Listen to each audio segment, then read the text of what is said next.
categórico, patológico, enemigo del desnudo. 9 de la mañana con 37 minutos. Escuchamos al gran Francisco Villa, quien por este año, en general 2025, cumple 40 años de trayectoria. Y acá en la radio, en nuestra sala máster, hemos querido hacer una celebración al respecto de este importante hito de este gran músico nacional, y por lo mismo este martes 17 de junio a partir de las 19:30 horas acá en nuestra sala máster vamos a estar celebrando los 40 años de carrera de Francisco Villa junto a todas y todos quienes obviamente quieren participar, con amigos, amigas, en fin, invitados, y para hablar respecto de este evento que por cierto, lo digo desde ya para no crear falsas ilusiones, está agotado, pero se va a poder escuchar a través de nuestra radio de la 102.5 FM. El gran Francisco Villa, a quien le damos la bienvenida. Francisco, bienvenido otra vez acá a la radio, que ya es parte de tu casa. Eres como parte de la casa, así que así lo siento. Estás en tu hogar. ¿Cómo estás? Un gran abrazo para ti, Claudio, para toda la gente de la radio, para esta radio que de verdad, toda la gente que viene dice que esta radio es parte de su vida. Efectivamente, yo creo que la mayoría de los músicos, sobre todo, sienten a la radio como su casa. Pero creo en particular ser quizás uno de los que tiene más complicidad con la radio, no solo por el tiempo que llevo circulando por estos sectores, sino que además porque he logrado trabar una gran amistad con la gran mayoría de los funcionarios, de los profesionales de la radio durante muchas décadas ya. Así que me siento efectivamente como en mi casa. Estoy que me traigo la cama. Sí, nosotros siempre muy felices de tenerte acá, Francisco. Y bueno, 40 años. En 1985, un año que en particular pasaron muchas cosas en nuestro país. El terremoto, cosas horribles como el caso de Gollados, el asesinato de los hermanos Vergara Toledo. ¿En qué estabas hace 40 años, Francisco, cuando tomaste esta decisión ya de hacer el canto, la trova, tu carrera, tu vida? Mira qué buen contexto diste. Si me hubiese hecho la misma pregunta sin darme ese contexto, habría respondido tal vez lo mismo, pero quizás ahora con mayor fuerza. Estaba en eso, po. Estaba justamente en ese contexto muy sumido. El terremoto del año 85 me dejó sin casa. Recuerdo con mi familia, mi padre, mis hermanas tuvimos que mudarnos mientras nos reparaban la casa. Yo era un activista ya desde un par de años antes del mundo de los derechos humanos, por lo tanto tenía una gran amistad ya con la agrupación de familiares de detenidos desaparecidos, con todas las agrupaciones que habían sido víctimas de la dictadura, que funcionaban en la Comisión de Derechos Humanos, y además tenía una gran vinculación con la AGECH, que era la Asociación de Educadores de Chile, donde conocí a Manuel Guerrero, y donde conocí también en la vicaría a José Manuel Parada. Por lo tanto, en ese año 85 sucedieron muchas cosas que fueron importantes no solo para mí, sino que para mi generación. En lo personal fue mucho más claro porque yo conocía a los protagonistas de la historia. A Santiago Natino no lo conocía, pero conocí a su compañera, a la señora Eliana, después en todas las actividades que se hicieron para poder visibilizar lo que había pasado. Y bueno, también cercano a la historia de los hermanos Vergara, cómo no, si son compañeros de generación, después de una vida larguísima vinculada a sus padres también. Por lo tanto, el año 85 fue mucho más que profesionalizarme como cantor. Y digo profesionalizarme porque si bien yo ya llevaba un par de años cantando, iba a las peñas con mi uniforme de estudiante, con mi insignia de los Barros Borgoño, que era de donde yo era.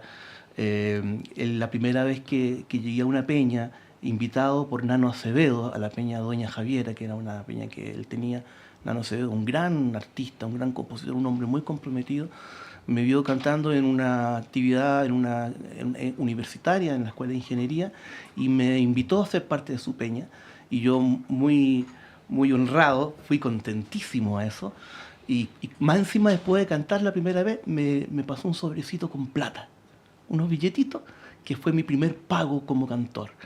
Entonces, como llevaba un par de años cantando, pero como un aficionado, sin tener perspectiva de ser un cantor en la vida, Pero ese día entendí que ese era mi trabajo, además. Ujú. Y de ahí en adelante cuento estos 40 años. Ujú.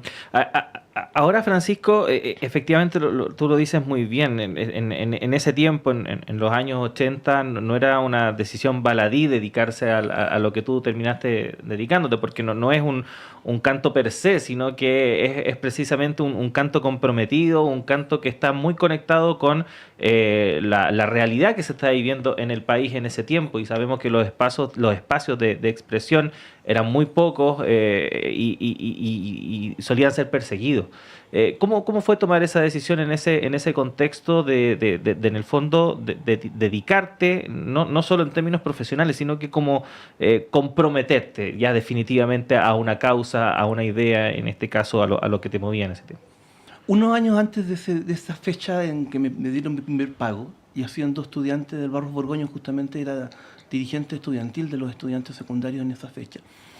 A mí me tocaba hacer los discursos en el patio, por supuesto, y llegaban siempre los 40 compañeros más militantes del colegio que te escuchaban, pero habían 1000 dando vueltas en otras cosas.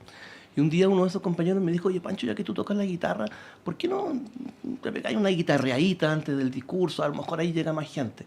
Y yo lo encontré, pero de una frivolidad enorme, pues estábamos hablando de grandes discursos para votar a la dictadura, que me iba a poner a cantar.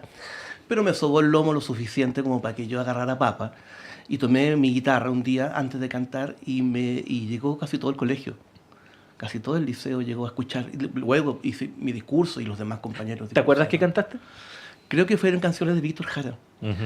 Entonces, en ese momento a mí como que se me vino una cosa luminosa y dije, hay algo aquí en el arte, hay algo en la canción que es más poderoso que un discurso político, que convoca desde otra mirada que tiene que ver con la sensibilidad, también con la inteligencia, pero principalmente la sensibilidad. Entonces, cuando uno logra llegar a las emociones de la gente, después pues, la puedes llenar de contenido. Y eso lo entendí ese día y por eso me transformé de ahí hasta el momento en que empecé a ser un cantor ya de oficio, a ser un activista, como lo era desde pequeño, pero incluyendo ahora la guitarra como un elemento fundamental de lo que yo hacía para contribuir a las causas. No era lo único, porque bueno, hay cosas que no se pueden decir y que eran parte de la lucha clandestina, ¿no? De esos tiempos. Y creo que los héroes combatientes no andan ostentando las cosas que hicieron, digamos, pero sí hubo muchas cosas que hicimos que no tenían puramente que ver con tocar la guitarra en los actos, sino que dar una lucha frontal y muy valiente. Y por eso yo siempre estoy rindiendo homenaje a todos mis hermanos y compañeros que en esos tiempos cayeron dando una lucha frontal a la dictadura, no solamente discurseando y no solamente planteando posibilidades a partir de la democracia convencional. Ujú. Hasta el día de hoy los honro cuando hay otros que se esconden para decir eso. Sí, a propósito de eso que dijiste, te iba a preguntar otra cosa, pero para seguir con esa idea, ¿sientes que hay una deuda con tu generación en ese sentido? Con esa generación que estuvo en la calle, que estuvo en ese combate derechamente frontal contra el régimen? Absolutamente. Creo que una generación, como en la poesía, ¿no? Es una generación maldita. Hay algunos personajes que han logrado resplandecer, pero con un brillo bien opaco, y la verdad es que han guateado, vamos a ocupar ese concepto así muy coloquial. Pero la gente que hizo la pega, la gente que se jugó de verdad en este tiempo, no solo en el militante político e incluso el militante que tomó las armas, ¿no? Me refiero a otros también, los que trabajaron en los derechos humanos, los que trabajaron en el mundo de la cultura, sobre todo la gente que trabajó en el mundo de la cultura. Esa generación es realmente heroica y si no hubiese sido por el mundo de la cultura, del arte y la cultura en esos tiempos, la recomposición de la oposición a Pinochet habría sido inmensamente compleja, porque fue en las peñas, en los actos culturales donde se empezó a reunir por primera vez la oposición y a organizarse. Si no hubiesen existido esos espacios, habría sido imposible llevar adelante la tarea que muchos desplegaron. Y aquí yo homenajeo a la Peña Camarundi, por ejemplo, al Taller El Sol, a la Peña Chile Ríe Canta, a la Peña Doña Javiera, a la Casa del Cantor, la Casona de San Isidro. De alguna manera, aunque en un grupo más de elite, el Café del Cerro, En fin, hubo espacio en la música, pero también en el arte, en el teatro, en la literatura. Creo que hace falta una especie de investigación profunda del valor que tuvo el arte y la cultura en esos tiempos, para ver de qué manera eso nos puede salvar también en estos. Ujú. Bueno, 40 años de trayectoria. ¿Qué podemos decir al respecto? Viéndolo en retrospectiva, ¿cómo calificarías todo este recorrido, ¿no?, que has hecho relacionado con la música, con el compromiso político, con el arte? Ha sido complejo, este oficio es un oficio muy, muy complejo, materialmente complejo, no, huelga decirlo, ¿no? Somos gente que trabajamos sin contrato, nuestros ingresos son esporádicos, cuesta construir una vida convencional de ese modo. Pero cuando uno asume esta tarea con conciencia, sabe también en lo que se mete. Entonces, si yo tengo que hacer una evaluación, debiera decir que estoy muy contento, porque pese a lo complejo que es, he logrado después de 40 años seguir cantando, no he parado en un solo momento. Y gracias a este oficio he podido recorrer el mundo, he podido conocer, diría, a casi todos mis grandes paradigmas. Estoy hablando de seres humanos, no solo en la canción, sino que en la ética, en la política, en la cultura en general. He tenido la posibilidad de estar con ellos, de que ellos me reconozcan como un par, y creo que eso es un privilegio, y eso se lo debo a este oficio que me ha otorgado una cantidad enorme de amigos. Creo que tengo más amigos que Roberto Carlos. Y que me doy cuenta de eso cuando hago los conciertos. Me sucede algo muy curioso, y es que yo estiro la mirada en los conciertos y en un 90% de la gente que está ahí, yo la conozco personalmente. Y es gente que he ido conociendo justamente entre conciertos, entre actividades, manifestaciones públicas donde canto y donde me activo.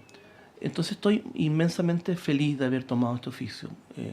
Sigo teniendo temores, por supuesto, a mi vejez, cómo voy a enfrentarla con este oficio. Ujú. Pero si he podido hasta ahora hacerlo, supongo que iré a tener la misma suerte también. Sí, pero es un poco como el chiste, ¿no? Cuando a uno le preguntan la edad y uno dice 40 años, sí, pero de carrera. Claro. Ahora ya se cumplió un Justamente. poco el chiste. ¿Cómo se afronta esta nueva etapa precisamente? ¿Cómo se proyecta el futuro? Mira, ya uno empieza a tener algunas precariedades físicas que ya te hacen no tener quizás la misma efectividad que tenías antes, ¿no? Tu garganta ya no responde como antes, la artrosis empieza a hacer sus primeras manifestaciones, complicándote los acordes de la guitarra. En fin, yo supongo que la medicina me ayudará a poder hacer que eso avance lo menos posible, pero evidentemente va a llegar un momento en que no voy a poder hacer todo lo que quisiera. Entonces, estoy proyectándome en el sentido de poder hacer todo eso ahora. Y abrir también otras ventanitas que son muy importantes para mí, y que puedo seguir ejerciéndolas también con este oficio, y más allá incluso del oficio, si es que esto en algún momento me dice para. Y es la literatura.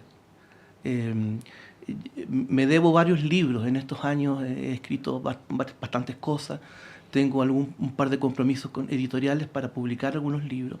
Y es una área que estoy abriéndome también de manera más seria. Ujú. Siempre lo tuve como una expectativa.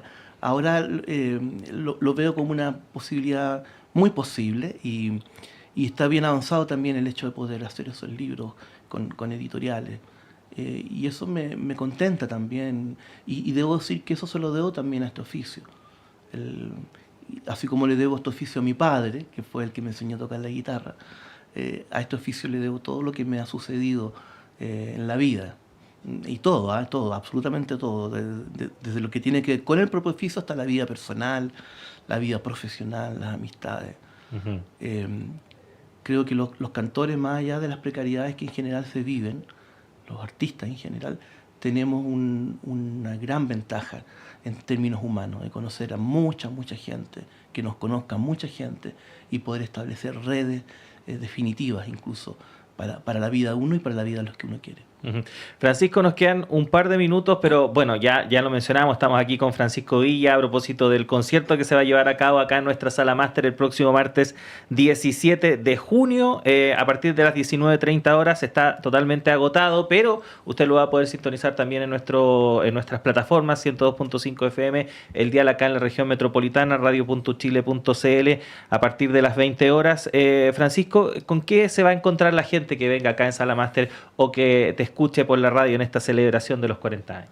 Bueno, va a ser una especie de concierto antológico. Voy a tocar aquellas canciones que son las que se han podido difundir más, y también algunas cosas nuevas que me interesa que la gente vaya conociendo, porque uno también tiene que dar la posibilidad de que los jugadores que están en la banca puedan tener un día la titularidad. La renovación. Claro. En mi caso cuesta mucho, cuesta mucho porque como en general salvo esta radio y algunos otros pequeños medios amigos, mi música no tiene mucha difusión.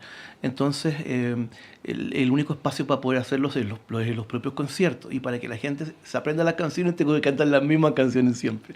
Entonces, las canciones que han esperado por años están ahí todavía esperando. Voy a tratar de resucitar alguna de esas para poder mostrarla, y que no tienen que ver hay mucha gente que piensa, como mucha gente ve mi trabajo en los grandes actos masivos donde hay diferentes causas que defender, donde uno canta en general 2 o 3 canciones y son más o menos las mismas.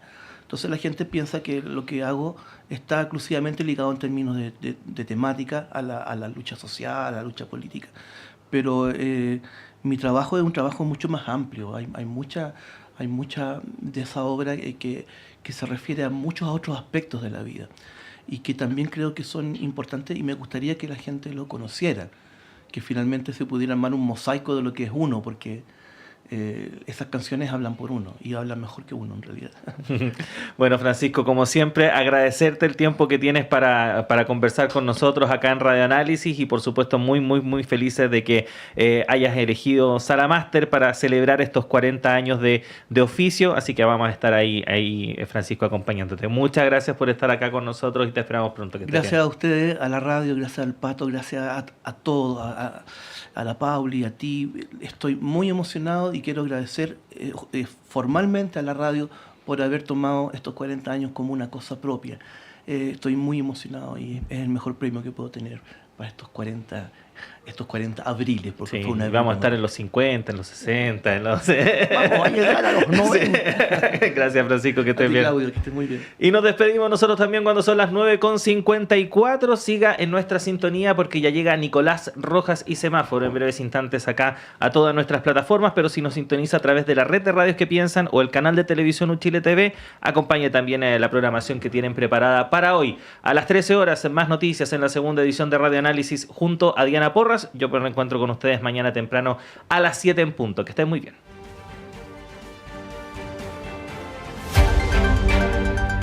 El departamento de prensa de